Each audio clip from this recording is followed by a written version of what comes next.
We've talked a lot about the energy security issues, energy transition. Talking exclusively about energy transition for a minute, what continued headwinds and tailwinds are we seeing as this has evolved over the last couple of years? Where are we today looking forward? What are the headwinds and what are the tailwinds? Yeah, I think from a tailwinds perspective, we've touched on it briefly on the IRA bill. I think that was a significant tailwind for the U.S. markets on continuing to push that transition in clean energies and recognizing that diversification mix. Then Peter, I think you touched on it, is the overall maturation of technology will continue to drive that levelized cost of energy down to where it becomes much more of a cost substitute and an energy substitute, where that decision can now start kind of accelerating the energy transition conversation a little bit more now from consumers and companies alike, being less cost conscious on the energy sources that I'm choosing because they're in front of me at the same prices, just different CI products. So I might make a different decision in the future at that levelized cost of energy than I am today. And so I think that's what really is pushing this forward from a tailwind perspective. So there's also maturation from all of us around the table and the companies we represent, and just our kind of the general industry and the way that they're thinking about energy transition, right? So I think companies are all standing up the right teams. They're taking it seriously, right? So they're putting in high caliber people into these roles, as you can see from Robin sitting next to me, giving them resources, staffing them up, taking this seriously. Really trying to grapple with, I think, spending the right amount of time and the right amount of focus in understanding emissions profiles for the company. Again, back to the baseline idea of creating a baseline to be able to improve against that baseline. This is not a conversation that we would have been having 5 years ago at all, right? I mean, I think it was a lot of people who felt maybe pressured into putting out some sort of vague ESG principles, and now we're talking about hard numbers, we're talking about real data, we're talking about going past individual insetting or scope 1 and 2 reductions, and talking about how we build carbon markets and how we build carbon pricing into something that allows consumers to make the exact decisions that you're talking about. So I think this has been remarkably fast how quickly that's gone, and I think the more that ecosystem matures, the more confidence consumers have that what they're buying represents the values that they have or the goals that they have. And the more the companies are saying, yeah, this is worth investing in because this isn't going away, and there's more definition, more rules around how we're supposed to operate in this space. Yeah, IRA is definitely a tailwind. It's great to see our country has selected incentives. Several jurisdictions have more of the stick. But either way, I think we all kind of see this cost of or price of carbon evolving and emerging.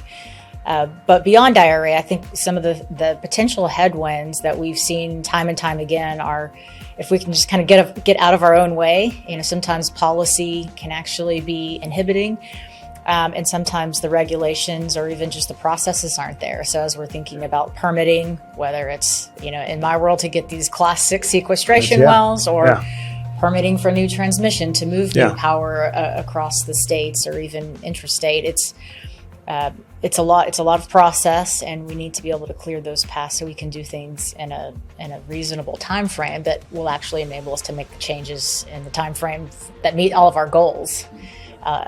It's not just the countries now. A lot of companies have very ambitious net zero carbon neutrality goals, and if we're going to help folks meet that, we have to work backwards and start making real-time decisions and investments and advancing on projects today. Yeah. I think, we spoke about the tailwinds, and, as far as the headwinds go, the one thing that comes to my mind is, two things. One is capital required, for the scale that we're talking about, is a requirement of a lot of capital, as well as the other one is, with the rising interest rates, the cost of capital, for these projects, starting to creep up. So that definitely is, one of the headwinds that I think, facing the energy transition. The other one is skills, both in terms of this is going to be a massive operation. There's going to be a requirement for a lot of people, both at a, your skill level, the engineers, required for it, as well as, the unskilled level, boots on the ground. So I think that's something that has to be looked at, and people have to be upskilled or reskilled to take up those positions. If we are thinking about the transition accelerating in the next 3 to 5 years. I will jump in on AJ's point on skills. I'm a petroleum engineer by degree. We've seen a real fall off on that particular degree in recent years. But I do think there's going to be this emergence of energy engineering as you think about developing skill sets at university that can plug into different roles. And in fact, a lot of the large companies would very purposefully, even for starting out as a petroleum engineering role, would go and recruit, whether it be mechanical or electrical or chemical engineers who had a broad base technical understanding that could kind of plug in and quickly. It's all about learning on the job anyway, and learn what it is they need to tackle. And so I think hopefully there'll be a lot more people excited to get into these degrees. And really get excited about energy again. We haven't done a fantastic job as a traditional oil and gas sector. In fact, we've done a pretty poor job of really explaining to the broad public what it is we do every day, that we have a fantastic purpose of what we provide, not just from an energy standpoint, but all of the other materials that are made from hydrocarbon products.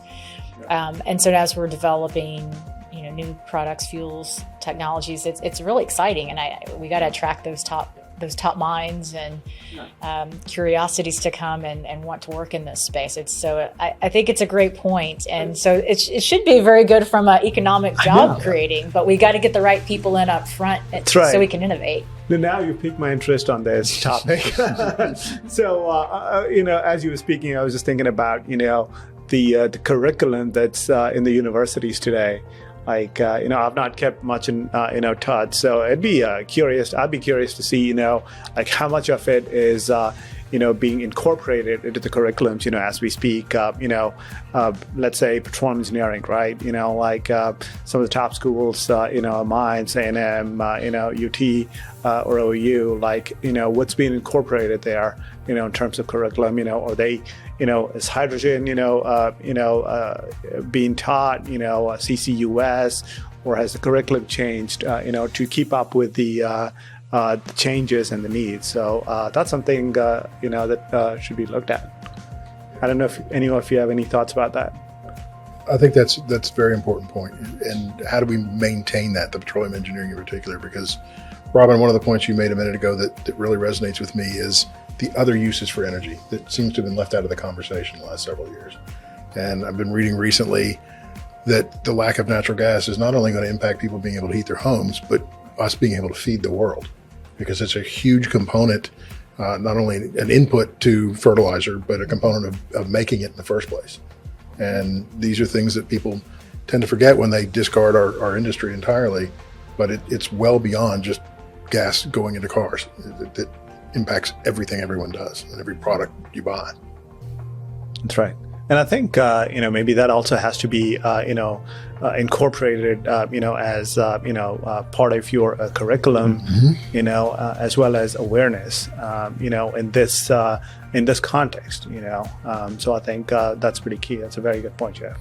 And I love the idea of an energy engineering degree, encompassing more than just petroleum and more than just electricity and solar and wind. How do you make we are observing some departments are incorporating different coursework curriculum and starting some of these other foundations and institutes that look across even some of the different colleges. So maybe it's the energy or the engineering group with the geology group with the business school, the law school, and they're working across those to help innovate and develop the skill set and the knowledge base. Sometimes it's recruiting professionals that are already working in the industry to come in and advise and to kind of have that full cycle return. But we're partnering with Texas A&M on one of our projects, and so we've got folks that are doing modeling work in the subsurface for CCS, but it's very similar modeling that we do for upstream oil and gas. Hydrocarbon production. It's kind of reversing the flow. So I think that's the exciting news, is there are a lot of translatable skill sets that we've already got today.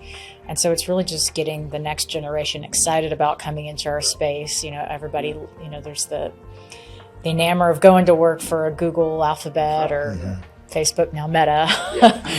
But hopefully energy is exciting too. And no matter what part of that value chain you're in, some of us are focused just on the subsurface, some the midstream space, some more downstream products, or everything trading in between. And so there's lots of different ways to plug in. And so I hope people see that as a great opportunity as folks are thinking about career choices or even career changes. That's right. Yeah. There's a lot of people looking to switch right now. And I think it's a great opportunity as we've been recruiting for some new roles. We've been very successful in getting people to apply. I think people are wanting to get into a low carbon space to say that they've worked it and add that to their skill set and their resumes. Yeah, that's great. I've had a lot of conversations with geologists recently that have gone back and gotten their master's or certification at different universities for sustainability or new energies and CCS. So again, it's not just the attraction of the new talent, it's kind of the upskilling, career changes of our existing workforce as well, because we can definitely leverage the capabilities that they're bringing today and these new energy sources. Yeah, for sure. Great. We've had a great conversation around energy transition, sustainability at a macro level. Would like to turn it for the last question to something on a lower level.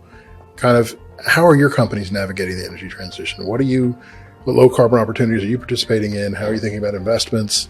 How are you thinking about your customers and their needs and meeting those? I'll throw that open and sure, maybe I'll start. See who wants to go first. I think I mentioned supply scarcity is sort of front of mind right now. So obviously supply scarcity of energy in all forms, but I think for in particular low carbon fuels, no carbon fuels, which are very few, blue products, whatever it is, I think there's a general need to build out the upstream infrastructure to support the delivery of those products into the market. So in terms of what exists today, the biofuels space is reasonably well developed. We've been processing waste oils and animal fats into biofuels, biodiesel, renewable diesel for years and years, and the technology is quite understood and quite mature. But as you start to get into more of the blue economy, the green economy, I think we're still in the very early stage in terms of both technology risk to an extent, but particularly scaled commercial projects that make these products available for people. So I think that's point one, which is we need to get much more supply into the market, and that requires a lot of capital, project execution, permitting, all the things we've already talked about. Where we participate in that is we are experts in helping to connect supply chains and bring producer upstream material to consumers to transform it, blend it, deliver it, get it to the right specification, the right location, the right parcel size for someone to actually do something with it. So we end up as Trafigura participating and helping companies that are developing projects figure out, okay, what do we do with these products that we're making once we've made them? That's one. I think the other is there's a lot of investment that's required on the downstream infrastructure, consumables, rolling stock side in order to get, not really drop-in fuels, but sort of these future fuels into the market. So I think we see part of our role is as a company who are delivering to power customers, to C-stores, to marine fuel customers today is how do we help kind of expand the world and expand the aperture around the types of technology that's needed and the types of fuels that can go into those markets and help get customers comfortable that a methanol bunker or an ammonia engine is something that we actually can wrap our heads around. We can understand the risks, the maintenance, the insurance, the secondary market for these types of products and end up starting to deploy them. So we kind of see ourselves as helping to build that downstream story as well. And I think that's ultimately going to be very important. You have a lot of people who are super interested in this as a topic, who want these fuels, who want to bring them into their supply chains, into their procurement process, and into their operations. And so we kind of see ourselves as needing to help support, in most cases, upstream and downstream customers on that journey. And then, of course, connecting the two. Because if you have a need for blue ammonia in Japan and you have a blue ammonia project in the Gulf Coast, you have a huge exposure there in terms of how you actually monetize that product and move it around. So that's where I think we work with companies, all around the world that are trying to develop these types of projects, and also sort of the obvious end consumers who are looking to utilize them and work both sides on that front. think that collaboration piece is key. It really kind of meeting your counterpart where they're at and seeing how you can work together to solve it. At Talos, we're trying to build out a decarbonization portfolio. We've got 4 announced projects, but really everything that underpins this is leveraging who we are and what our advantages are. I've mentioned before, and so looking at where there's a huge need in the market. We've seen the global CCS and IEA data that all suggest that CCS has a big role in decarbonization, especially if we're going to meet or get close to the Paris Climate Accord numbers. And so it's a matter of being able to look at our skill sets, see where we can put that to use, and also knowing how you fit into that. So we're an independent, and we're also public in the deep water, so we can have that operational assurance. We've got a good diligence and track record out there that you can go check on. But also we can be nimble. We can move quicker than some of our larger peers in that space. And so that's where we took the advantage to become a first mover, get established. But back to that collaboration piece, recognizing that we're now setting up a new customer-facing business, so it's not upstream, a little bit more like a midstream, but it's going to take some tremendous infrastructure-like investment. So whether you're partnering with a financial partner, equity partner, very strategic partner, or interfacing with the potential customer base, it's very different now that we're talking about helping someone with their sustainability solutions, but also get rid of their waste and how we're going to manage that waste. So it's a different conversation than we were having before. And then trying to set this all up in a low-cost framework, because we recognize that, yes, we want to do this as a business. We want to be able to commercialize this and let it stand on its own. But we also recognize that the cost to capture is very high. So if we're working with counterparts that are looking to decarbonize, that we got to understand that it's expensive for them as well. And it's going to be some big investment decisions to go out and retrofit existing facilities, or to even make an FID in a new greenfield investment that perhaps has capture technology built in on the front end. So it's there's a lot of things to think through, but it really comes down to recognizing who you are, what your place is in the space, and then how you can collaborate and work through that to build out something where it's meaningful to your stakeholders in every sense of that word. So we see a lot of opportunities given the historic and disruptive nature of the energy transition that we are in. We've seen a wide variety of opportunities in the across the energy spectrum. Of course, I'm more closer to the investments in the oil and gas sector that we make.